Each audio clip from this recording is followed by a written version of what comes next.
Good morning, ladies and gentlemen. Hopefully we get some pictures, but there would be a lot of points which we should discuss. What Mr. Prell, for example, already mentioned. This is a nice picture. It's not mine, but we can talk about trees. Anyway, I welcome you in Kiel, and I hope you have a very interesting time over here. The weather is quite stable, not very windy, and I hope you had a pleasant trip to Kiel so far. And Mr. Prell asked me to tell you something about the doctor's angle, and I already realized from what I heard within the last, 40 minutes or so, that our view on what actually do we do with this subject is completely different. I'm somebody who sees about, 20 to 40 patients per day, every day, and I do that now for 30 or 40 years. No, not 40, 30, a little bit more than 30 years. And of course you become a professional by doing that. And you learn a lot about what the patient is saying. You learn a lot about his disease, of course, but you also learn a lot about the person itself. And what you have to develop over time is some skills. How to get the patient to tell you everything you need on information, but also to bring the patient to a point that he thinks he decides what you want him to do. Because to tell you the truth, you are not able to make a decision. Except the doctor tells you you have 3 chances or you have 3 options: do nothing, get radiation therapy, or get a surgery. Okay, but very rare. Most of the time, and I'm a surgeon, urologic surgeon, most of the time you are not able to decide if you want to do it right, if you want to rely on scientific data, if you want to rely on what is published, if you want to rely on prospective studies. But the patient doesn't care about prospective studies. He only sees himself, and he thinks, my neighbor, he had a radiation therapy for breast cancer and that was perfect. So it must be okay for me. The problem is she or he has a complete different tumor. So you need a lot of knowledge about tumor biology. Impossible that you know that. The MD doesn't know that. And the expert in an outpatient situation, he even doesn't know that. Germany tries to overcome this problem by actually organizing centers where a group of experts is sitting together, one from radiation therapy, from the radiology department, from radiation department, from surgical department, from medical department, and they discuss in an expert group what to do with the patient. But again, who decides? If the patient already decided, I want to have radiation therapy, even so all come to the conclusion that the best would be surgery, the patient's decision is the one that has to be done. And then we come to the point, and I have to say this because otherwise we get a mixture. Who owns the data? The patient. It's always the patient, even in Germany. You can't give away any data if the patient does not sign or accept it that you give it away. Sometimes he even has to sign it. He has to sign that you are allowed to do that. If I want to bring a patient to one of the tumor boards, first of all, I need 2 papers he has to sign, because this is German right, that he is okay with what I'm doing, that I bring his case to a group of people, of course doctors, experts, and discuss with them what to do in this particular case. But on the other hand, the question from Mr. Prell was correct. Who actually has access was a good example. Access and ownership is different. Who has access to the data and actually who overlooks all the huge mess of one person. If he is 92 years of age, I just did surgery on a 92-year-old man a week ago, and he is doing fine. And his file is this big. Incredible how many blood counts and whatsoever he had in his life. And the one who knows it best is the health insurance company. Because he went to this hospital, to that doctor, and et cetera, et cetera. And I'm really wondering why the German government or even the European Union does not actually forces the health insurance companies to open their files to everybody, because we would learn a lot from this, and I will show you an example.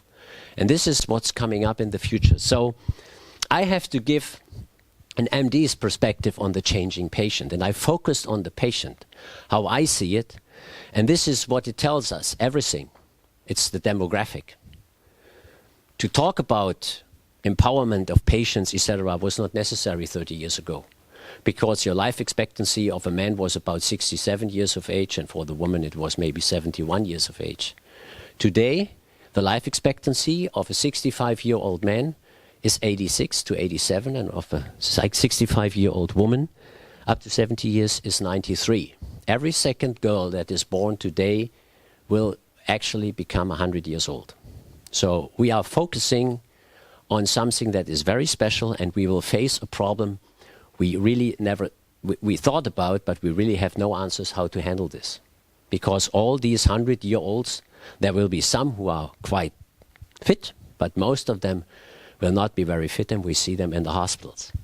This is the situation in Schleswig-Holstein. It's somewhat different from Germany, the rest of Germany, because within the next, 10 years, within the next 10 years, more than 1/4 of the Schleswig-Holstein population will be older than 65 years of age. And this is 15 years ahead of Germany. Germany, the rest of the German population will follow until 2040. That means that in Schleswig-Holstein we have a laboratory. How we handle this problem. How we handle the 100 years olds. And why Schleswig-Holstein? A lot of people, and I was always wondering when I came to and moved to Kiel. I saw patients who originated or actually lived all their life in Dortmund, Köln, Cologne, Munich, whatsoever, and when they got older, they came to Schleswig-Holstein. Close to Denmark. Maybe that's why, I don't know. I think it was the weather. It was not so hot. It's cheap here. It used to be cheap. It's becoming quite expensive already on the coastline. So they bought apartments, smaller homes, etc., and that was more affordable over here than it was, let's say, for example, in North Rhine-Westphalia or in Bavaria or somewhere else. And they liked the scenery. They liked the ocean, the Baltic Sea, whatsoever. Several reasons. And that's why we have such a movement. We are missing the group between 25 and 55. This is our big gap because we have no industry or minor industry. It's a big problem here in Schleswig-Holstein. But that's a different story. So this is the situation right now, and they are well educated. When I say well educated, I mean they know exactly what to do with a computer.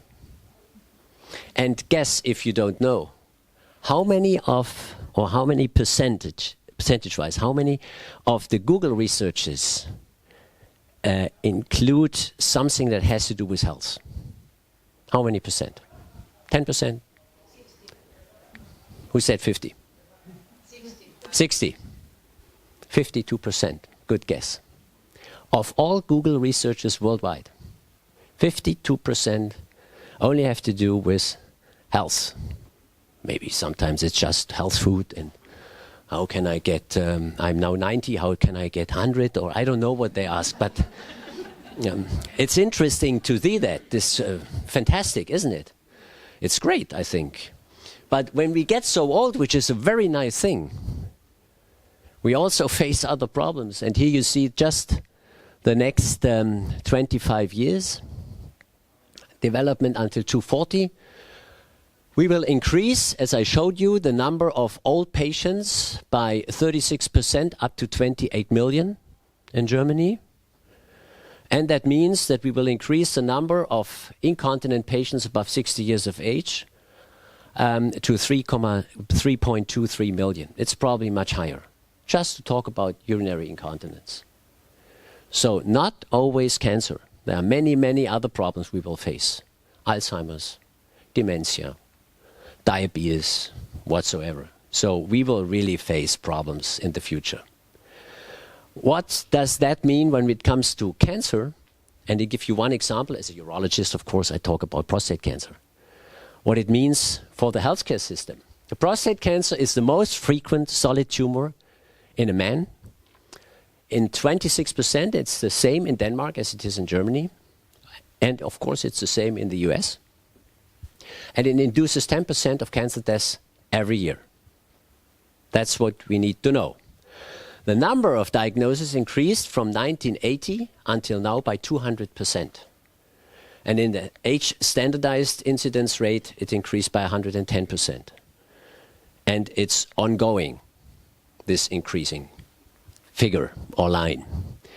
It's also interesting to see that in younger patients, the mortality rate for malignancies overruns already the cardiovascular mortality. And this has also to do something with the new modern medicine, because you put in stents, etc. So a heart attack is a death from a heart attack is not a very rare situation, but you can overcome this. When I was a young boy, was 13, 15 years old, it was a normal situation that, for example, the father of my friend turned 65.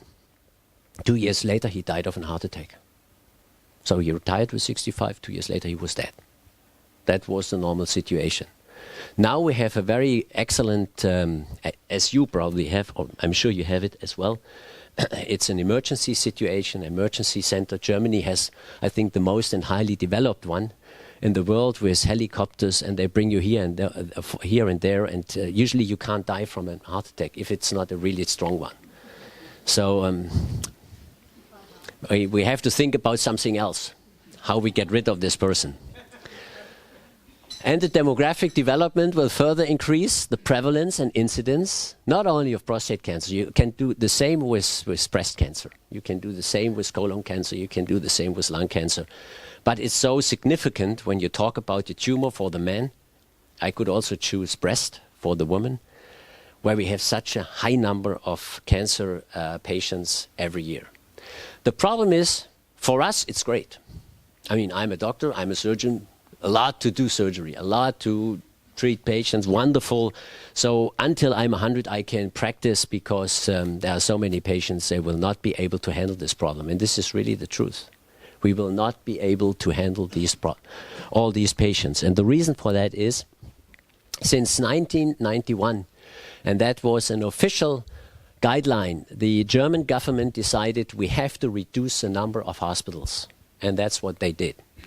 They reduced it from 2,500 to 1,979, and we are on our way to reduce it to 1,600, maybe 1,500, something like this. This is what actually every government, whether it's red, green, blue, yellow, I don't know, purple, they all want to do this because they believe they save money. Wait a minute. I'm not ready with my... Have you seen what we are doing at the UKSH? The whole hospital is under construction. We are expecting all these patients. But no, you're right. This is one of the points. And you see how the number of patients increased the same time. So the workload for the nurses, the doctors, for everybody, for all health professionals who are working in this field is getting bigger and bigger. And it's almost not standable. We have serious problems with the nurses on the wards because they cannot handle the work anymore and the workload. And there's another reason for that, and this is, how long does the patient stay in hospital?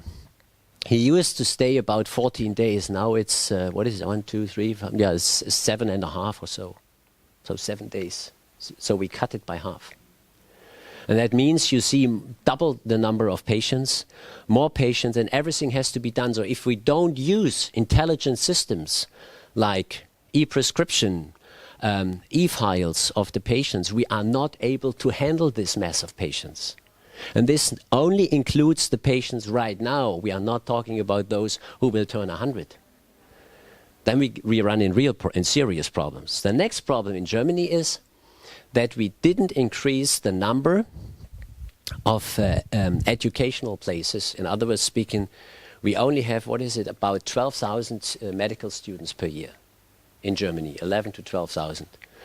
And this is not sufficient, because here in Kiel, for example, 70 to 80% of all who start studying medicine are women. Nothing against women. I have a lot of women in my department, and they are brilliant. They don't fool around. They work hard. They are intelligent. They do their work. They finish their medical school. If we are lucky, they start with their specialization, but they won't finish it because they become pregnant, they become mother, they want to have a family life, and this doesn't fit in a world of surgery, for example. It's absolutely impossible to do that all at the same time with the same enthusiasm. It's not possible. So you have to make a decision. And that's why only 20 to 30% remain in our medical system. And all the others, they disappear. Some go to insurance companies, others go, I don't know, different ways, or they finish completely. And this is a major problem because in 3.5 years already, we are missing 40 to 50,000 doctors in Germany. And this is a conservative calculation. If we do an aggressive calculation, we are talking about 110,000, which we need, but we don't have. And I do not believe that all the people from Syria are able to do that. Maybe some. We try to include them. But this will not solve our problem. So if you have somebody left from Denmark, send him over. We will educate him. But to come back to my presentation, what I should talk about, I said, okay, how does the patient find the right doctor, the specialist, or the hospital? And I said, okay, we have 3 types. One was yesterday, which is still present. It's reputation. Patients come to me because I have a good or bad reputation.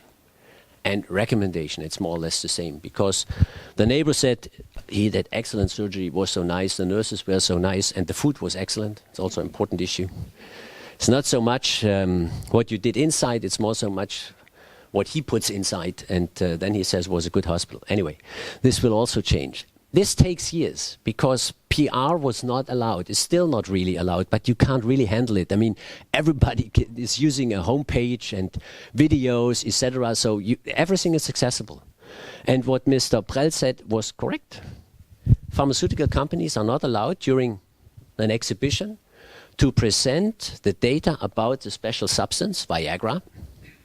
Not allowed to tell the patient what it does and what's behind it and where are the risks. They only can do it with special patient-related explanation or flow sheets and whatsoever. Which is crazy because if the patient goes into the internet, he can read all of them. It's all available. So we are somewhat crazy what we are doing here. But anyway, this is a different problem. So you can also go to the doctor or the specialist just around the corner. He already took care of my mother and maybe even of my grandmother, and now he is 65. He must have a great experience. I also go there. And he will tell me whether I should have a proton therapy, a Da Vinci radical prostatectomy, or if I get some very special personalized chemotherapy. Do you believe that the 65 or 70-year-old MD can answer this question? I answered the question for you. Impossible. He is not able to do that. Even the specialist is not able to do that. You can also use online gateways. Perfect. I used one before I prepared this presentation. Yameda is one that is used in Germany. So all the specialists who are in private practice are in there. So you click and say, wow, he is the number 1, I go there. I don't know how you actually got to number 1 or number 2. Anyway, Weiße Liste, it's another one. You probably have all similar ones, which just have other names in Denmark. You can also use yellow press articles. The most important yellow press when it comes to healthcare in Germany is Apothekenumschau. So you can get it for free in the pharmacy. And you have a lot of information in it, what to use in winter time and what you should eat or what you shouldn't eat, what you should drink. Sometimes you find an article from a doctor, very interesting to read. Sometimes it's a good one. Very often it's something even I haven't heard of. But anyway, maybe it helps. If you believe in it, then it's okay. And some print media reports, they also may help the patient. And he says, I saw something or I read something in the Bunte, so he must be the expert. I call these patients the believer. But he is stupid because he never really thinks about his health, his own health. He believes what somebody else tells him. But I ask you, who knows it better than you by yourself or the patient, how good he feels and what's going wrong? So he has to take care of himself. And that's what we have today. It's still reputation and recommendation. Nothing against it, but it's fast moving. PR via Google, via YouTube, and whatsoever. Focus, we have a focus list. Have you ever heard about the focus list? Focus is like Time magazine in Germany, in Germany, yeah. And they bring up a special list of the best doctors in Germany. Of course, I'm member of this group, 2,500. So I'm one of the 2,500 best doctors in Germany. Can you believe that? And now I'm standing here and just talking to you. You ate this, but there might be something okay. For me, it was okay, yeah, but for the others, I don't know. What I would say is you really don't know how these lists actually are created. Very difficult. But some people believe in it. And there are many others who do similar things. But focus is quite popular. Every patient now, I would say, at least with a cancer, is using internet, and he gives in internet keywords, Facebook, and then he is lost. More or less he's lost. If he doesn't know what exactly he is looking for, he is completely lost in the internet. He can use YouTube, which becomes more and more popular, particularly when it comes to the point, I want to have surgery, or I need surgery. Who is the best surgeon? Everybody wants the best. I want the one who knows it the best and can do it the best, but who is the best? We have to define who is best, what is best. And if, of course, paid selected articles in serious newspapers or serious journals could be something.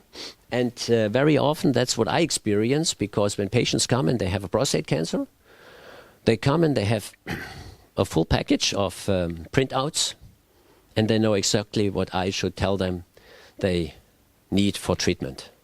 And these are the self-made docs. They know it better than any other doctor. And many of them are in a situation where they are perfectly prepared, and you cannot convince them to do a different thing. Okay, but what comes next? Tomorrow. And that's what we are working on with this Prometheus project. It's still reputation and recommendation. If somebody is really good, patients will find the way to this person. No question. But it's extremely fast moving. It's transient, and you have to do something for it from a doctor's point of view. What we need and what we use is patient-oriented information videos on YouTube, for example. I will show you an example. Quality reports on insurance companies, clinics, whatsoever. You will see one. Surgeons and others underlie quality control. We will have to face the situation that we also have to go through a yearly or biannual quality control of our surgical skills. Why not? Every pilot has to do that. Only in highly specialized medical centers. You're right. It's over with, I do 10 a year. These are the serious surgeons or researchers. And that's what already started.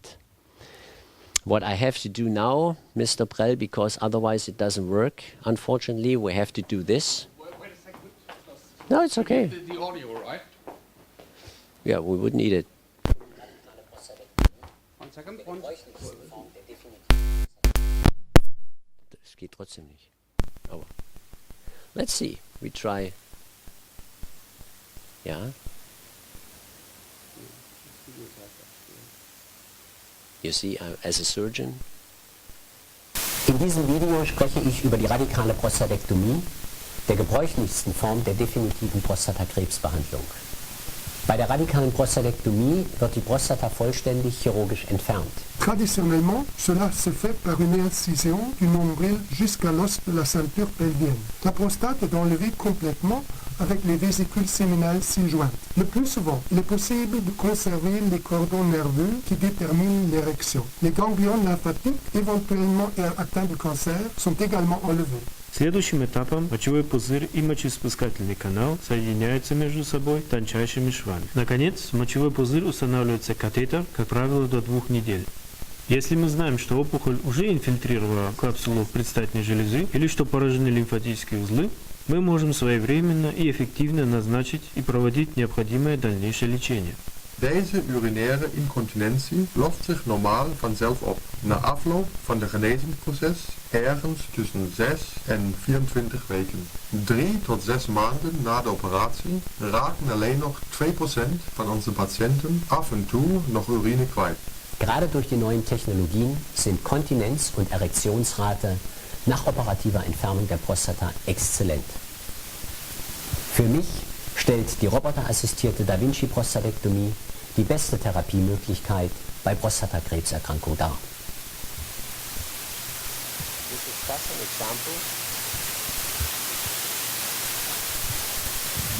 example. This is just an example how it could work in the future, and we are quite successful with this kind of, let's say, information. And it's not only about surgery, it also tells you what to do at the beginning. So if you have, for example, if the doctor expects that you might have breast cancer or prostate cancer, what kind of diagnostic tools do you need? And another important issue, the language is no problem. You just translate it. In Germany, it's not possible, and even the patient from abroad can sue you if you are not able to bring somebody who translates what you tell him about the medical process you are doing on him in his language. So if he signs it, makes no difference. Every judge will say, did you tell him what you are doing in his language? If you can't show it, that you actually did something like this, you are the one who made the mistake. It's not the patient. So we see a paradigm shift. And for example, and this is one example, robotics will change our life, particularly in surgery the next years, but also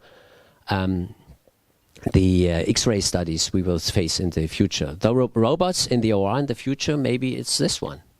It will not. It will be still the surgeon. You all know this. I can shorten the whole thing. This is the Da Vinci system, which is the only available right now. And not only that, it allows you a much better skillful surgery on the patient, it is also much better in when it comes to, for example, complication rates. You don't make incisions anymore. It doesn't show the, yeah, it's okay. But the most important thing is we don't want to see this anymore, and we don't do that. The infection rate, the wound healing infection rate decreased from 9% to 0.5% just by using this robotic system. And this is clear. So I would say everybody who is doing open surgery nowadays in those cases, that's a mistake. I would sue this guy if he didn't tell me that it's also available as a robotic surgery. And that's what's coming. And now we come to the next point. Not every hospital is able to finance such a system. And that's why we'll see a tremendous change. But also it allows quality control, because you can video the entire process of the surgery. And you can see where the surgeon did a mistake. So you don't have to read the report, the surgical report. Just watch the video. And that's what's coming. The next thing is that the patient will go home with a medical report, of course, but with a CD. And if something went wrong, he can go to a lawyer and say, let's have a look if everything worked fine. And we also, as I said, have the insurance company. And I left the German title, and that was presented just 2 months ago. And this is the first study that was ever done by a German health insurance company. It's called AOK, the biggest one in Germany. And they actually looked at 20,067 patients who underwent a radical prostatectomy in 245 different clinics: open surgery, laparoscopic surgery, and robotic surgery. This is not so important. I want to show you something. And that's what I mean. They have all the data. They have the data on mortality. They have the data on the transfusion rates. They have the data on re-intervention or readmission within the first year, within 30 days. They have it all. It's all available. And 20,000, 67 patients, you don't have to argue whether this is relevant or not. This is highly significant, of course, because there are so many patients in it. And you see, again, robotics. So all the other procedures will disappear. Because if this is published, and it will be published probably before Christmas, then every patient in Germany who receives an open surgery once it was published, and the doctor didn't tell him that it's available in robotic surgery, can sue the doctor. Because it's published. And that is it's a difficult situation. It's not always good. It is a very difficult situation. Of course, we changed our mind and changed the situation, and you see that the graphs go up. In total, that is just kidney surgery.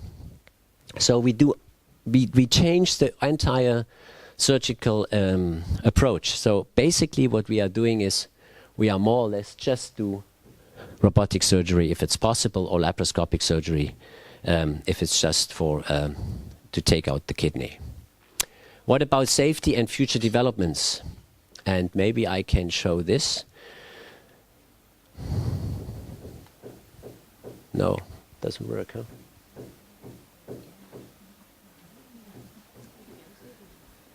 Okay, anyway. What it shows is that you can use different dyes, and the dyes show you which one, once you clamped an artery, this is a kidney, where it's perfused and where it's not perfused, and then you know exactly the border where you have to dissect and resect the tumor, for example. And what comes next? It's augmented reality. Has anybody ever heard of augmented reality? Yeah. So you know something about it. Augmented reality means that the pictures one has taken, the MRI from your daughter, is put into the view of the doctor who is sitting on the console. So like in this patient here, you can see it, and then all of a sudden the picture of the lymph nodes will be included in what you see, even so it's artificial, and the study has been done before. And when you move within the body, the picture moves with you, and so you know exactly where you have to do the surgery. So it's less trauma. And patients will have access to all this information.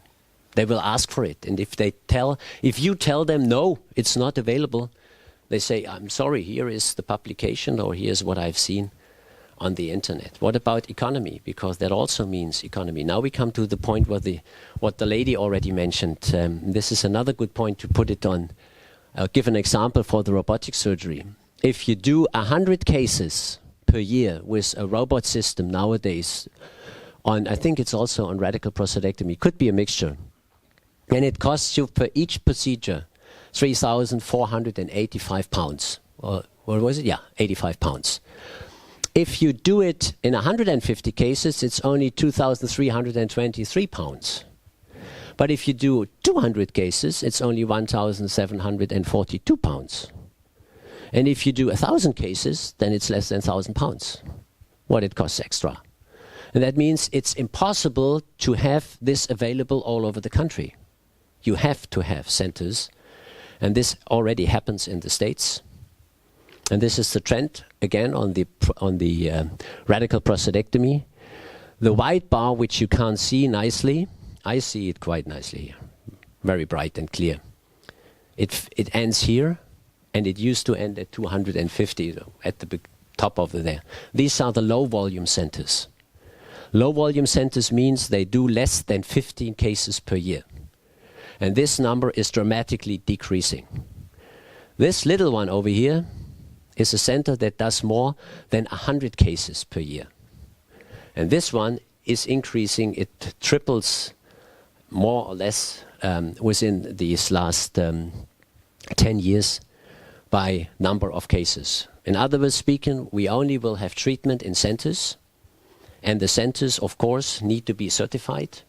And we have a certification process which is already ongoing, so you become a certified prostate center, a certified colon cancer center, a certified pancreatic cancer, lung cancer, whatsoever, breast cancer. And only if you have the certification, the health insurance company will take over the costs.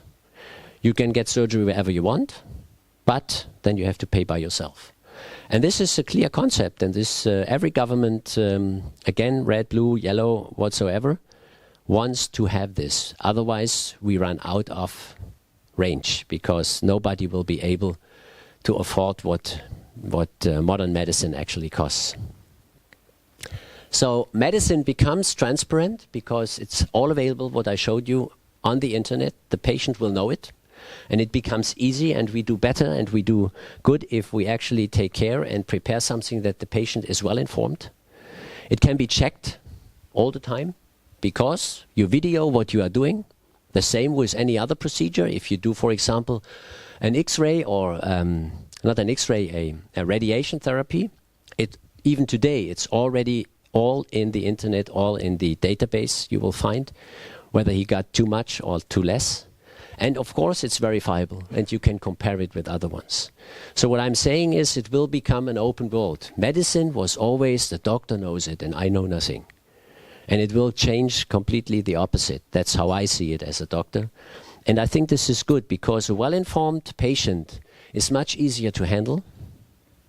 And he cannot argue that you didn't tell him everything, but you have to tell him everything. The problem is the day has 24 hours.